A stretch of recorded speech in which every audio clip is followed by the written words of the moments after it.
Doncs depèn qui hagi patit el dany i depèn de la velocitat del vent. Doncs si el dany el pateix un cotxe, doncs el cobrirà l'assegurança del vehicle.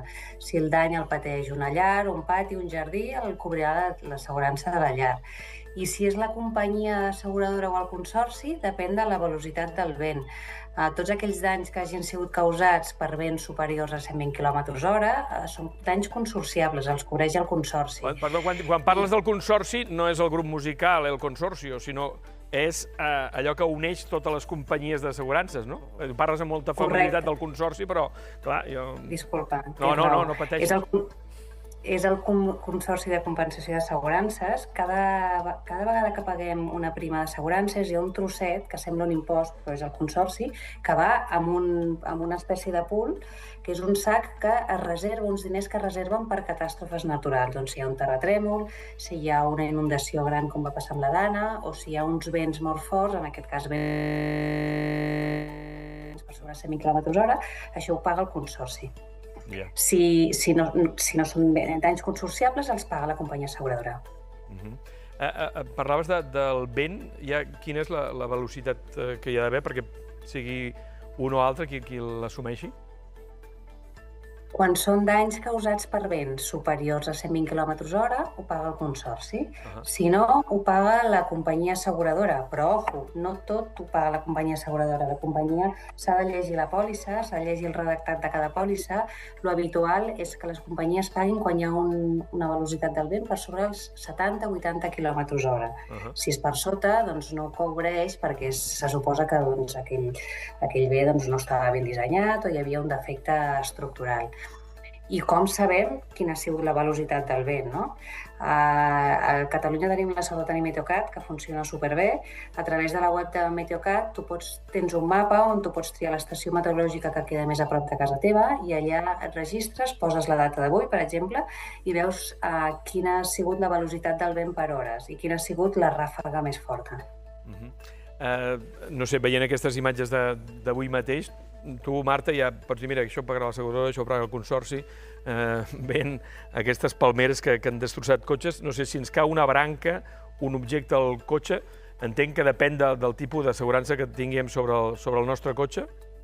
Si tenim a tercers...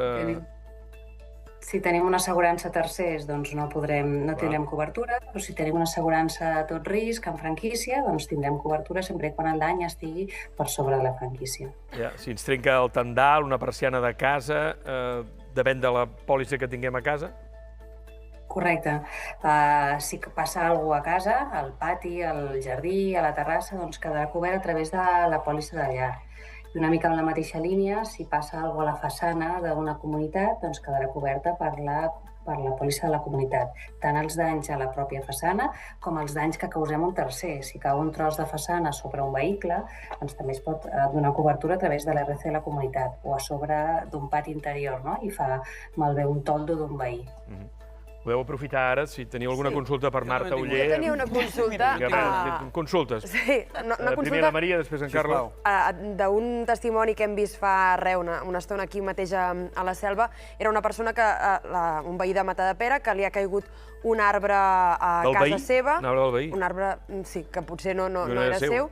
I li ha destrossat pràcticament la casa. Dues preguntes, de fet, perquè ell ha dit que no tenia assegurança de la llar i la meva pregunta és obligatori tenir assegurança de la llar de la mateixa manera que és obligatori tenir assegurança del cotxe o no?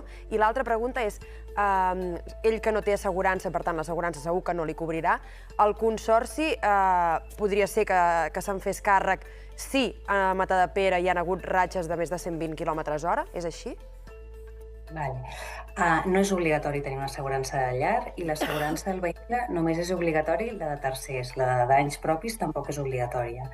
Si no tens una assegurança de la llar contractada, en el cas d'aquest veí de Matadepera que comentàveu, és molt més complicat. Si té una assegurança de la llar, la companyia paga i després ja la companyia s'encarrega de repetir-ho a qui sigui responsable.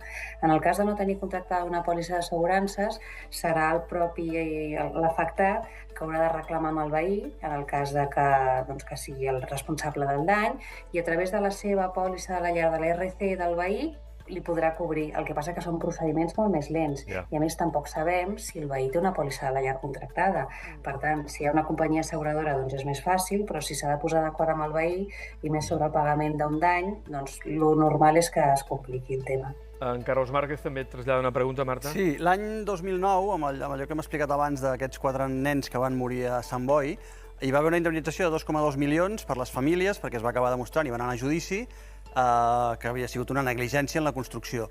En el cas que algú prengui mal o fins i tot mori en la via pública, per un arbre o algun element de la via pública que no estigués en mal estat, hi ha alguna cosa a fer? O si aquest arbre de Matadepera en comptes del veí és de l'Ajuntament, qui paga aquí?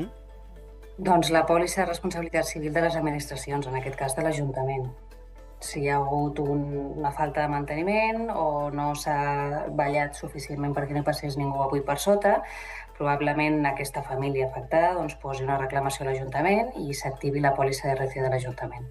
Però en cas que, perdona, en cas que l'Ajuntament pugui demostrar, via judicial, que no hi havia cap problema amb aquella estructura, pot ser que aquella persona es quedi sense indemnització? Això ja és un tema de via judicial, no? I és un tema més d'un procediment legal més que d'assegurador.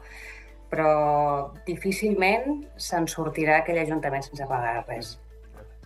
Alguna pregunta més? Alguna pregunta més? Si vas, per exemple, pel carrer, que és un fet que em va succeir a mi. Sí, va caure una totxana, un test d'un balcó, just gairebé a sobre d'una persona, no? La persona eres tu? No, no era jo, la persona. Tu ho vas veure? Després, aquella persona que se li havia caigut aquell test no es feia responsable d'aquell test. O sigui, és fàcil que pugui caure un test i que no se sàpiga d'un test. Vull dir, aquests casos estan previstos? Com trasllades la responsabilitat de qui és realment, no?